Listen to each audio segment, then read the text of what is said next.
Yes, Kenya. Tamu sana, tamu sana, tamu sana. Yes. It's getting very interesting and very lively. Things are falling apart. Leaders who were previously attacking Raila Odinga for calling for countrywide mass action are now boldly coming out in support of Raila Odinga. Even though they are not saying it directly, from their tweets, their words, and from their actions, is coming out very clearly. They are supporting Raila Odinga's calls for countrywide mass action. Some few weeks ago, before the start of the mass action, Patrick Lumumba was hosted at Citizen TV, and he talked very badly about Raila Odinga's calls for mass action. But about 2 hours ago, as I speak, Patrick Lumumba is sending a very strong warning to William Samoei Ruto that if things don't change, Kenya is going the Sri Lanka way.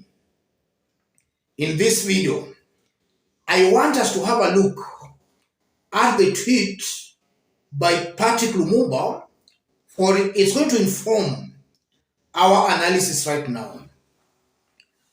PLO Lumumba, the Sri Lankan case started exactly like this until it reached a point where the government could not pay salaries at all to cadres, including security forces. This is the man who was pressing William Ruto just some few days ago. And now he's seeing a possibility that Kenya might go the Sri Lankan way. So I won't be wrong to say PLO Lumumba is now just seeing things the way other Kenyans who are calling for mass action had seen them. Only that Lumumba was very slow to see things, or rather to see the bigger picture.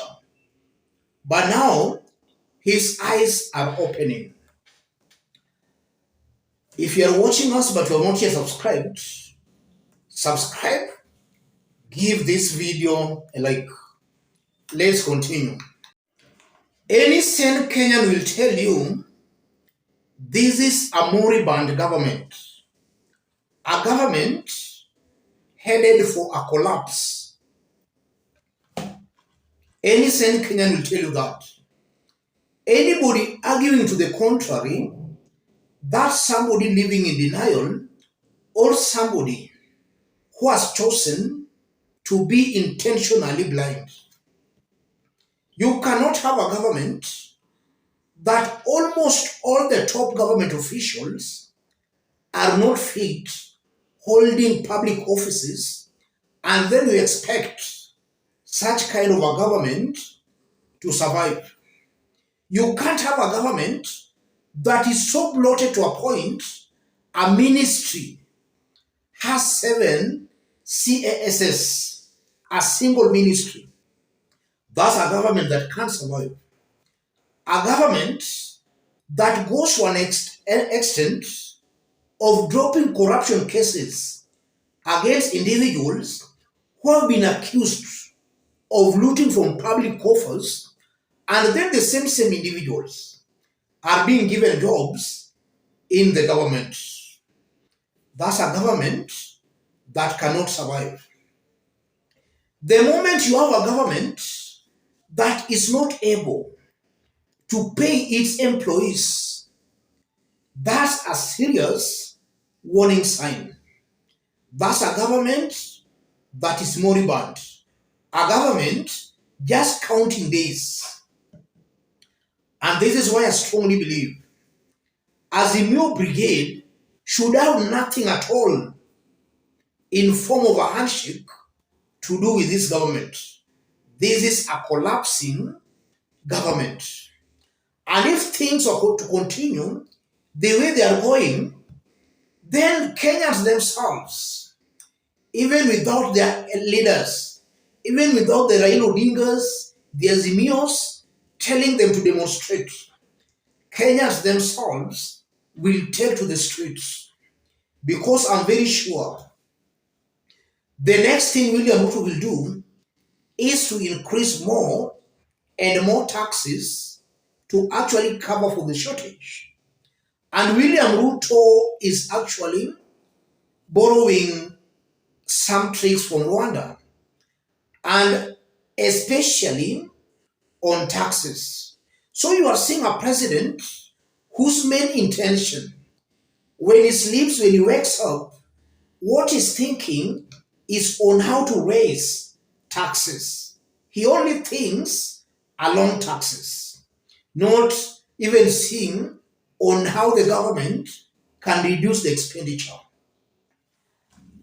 I'm seeing a very high possibility where Ruto in the coming weeks and coming days, he's desperately going to reach out to Raila Odinga. But my request to Raila Odinga, before that happens, because I'm sure Ruto will most definitely reach out to Raila Odinga. Raila Odinga should not accept any request by William Samoei Ruto. Raila should make sure he does not enter into any form of a handshake with William Samoei Ruto. This is a man who is actually surrendering. Things are out of control. Things are clearly falling apart. Any handshake with Ruto will just soil Raila's reputation. As I talk, the ground is resonating very well to Raila Odinga's calls for mass action. The ground is receiving those calls very well. Raila and the new brigade should not actually ruin and spoil those positive vibes coming from the people. Lumumba is in the league of hypocrites. People who are just there, but they are cowards. They can't actually speak truth to power.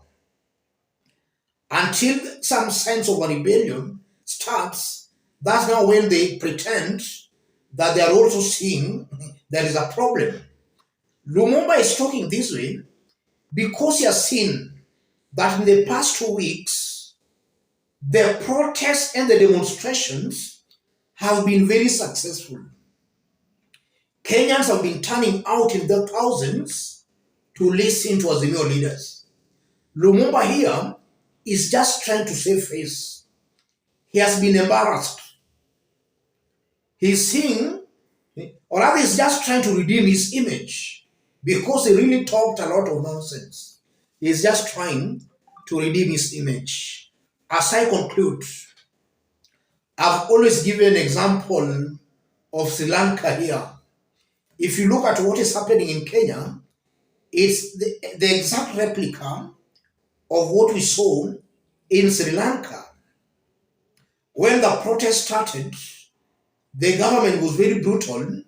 The government started by unleashing the police, then the army. Eventually, the government went for the goons. Goons were to attack the peaceful demonstrators. In turn, the demonstrators also revenged against the goons. Hell broke loose. Sri Lanka became ungovernable. Already we have seen goons being unleashed against innocent protesters in Kenya. Rogue police officers have been given orders to destroy property, to interfere and to interfere with the peaceful demonstrators. All those are signs of a government getting it completely wrong. A government clearly panicking. And now, a handshake is their only option. And David Lee, through his Twitter handle some few hours ago, actually touched on that possibility, where he said that should push come to shove, then a handshake is an option, as the news should not dare get into any handshake with a collapsing government. Let me stop it there, ladies and gentlemen. If you are watching us but you have not yet subscribed, subscribe, give this video a like. If you want to support our forum, I've pinned my number on the comment section. Contact me through the number. Let's meet in our next analysis. Thank you. God bless you. God bless Kenya.